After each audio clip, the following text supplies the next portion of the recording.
What did they do? Well, California's political geniuses, in the name of helping workers, have once again passed a law that kills jobs.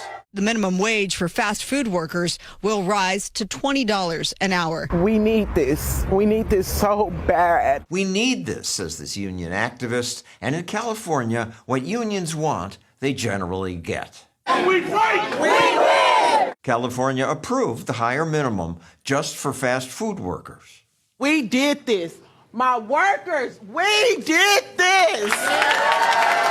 But what they really did was lose nearly 10,000 fast food jobs. Pizza Hut preemptively laid off 1,200 delivery drivers like Michael Ojeda. What's the point of the raise if you don't have a job anymore? The new law also caused prices to rise. A reporter asked Governor Newsom.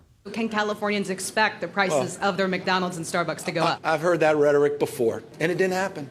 But it did happen.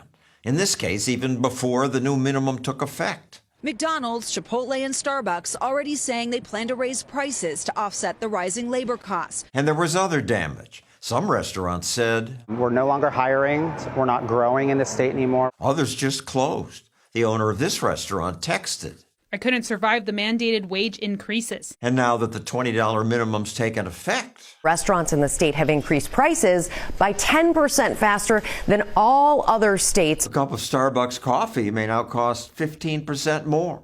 A Chipotle chicken burrito, 8% more. Thank you for making this happen. How can California's politicians be so foolish? Don't they know about supply and demand?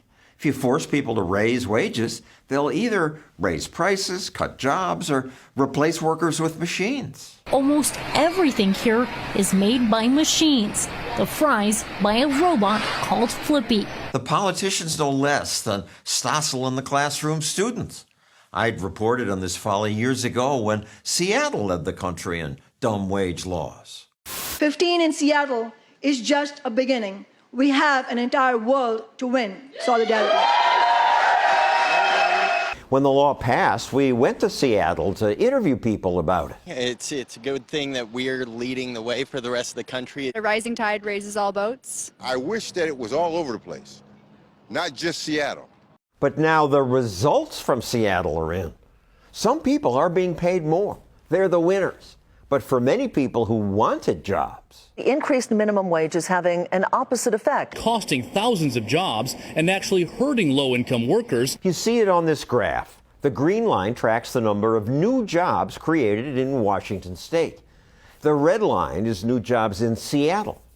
Once Seattle raised its minimum to $15, entry-level job growth stalled. It's really presented by minimum wage advocates as a win-win. It's a win-win for employers. It's a win-win for workers. And, there are no negatives. But there are negatives, says Erin Shannon of the Washington Policy Center. She points to stories like this one, where the owner used to hire kids and train them. But once Seattle raised the minimum, she stopped hiring beginners. Politicians have no sense whatsoever about what it means to small businesses like us. Minimum wage actually hurts my chances of getting employed. This 20-year-old understands the effect. Raising the minimum wage causes increased unemployment. Rigel Noble-Koza is one of the winners of a video contest done by my classroom charity. This is my wage rage.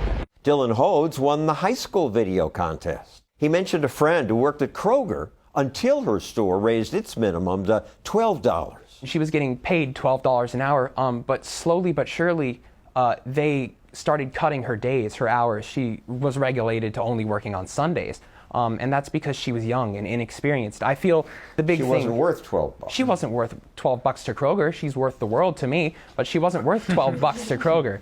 I learned things from their videos, like how many wealthy countries have no minimum wage. Countries such as Iceland, Norway, Sweden, and Switzerland. Nobody knows that. No. It stops us from actually getting a job. Esther Rhodes won the high school essay contest.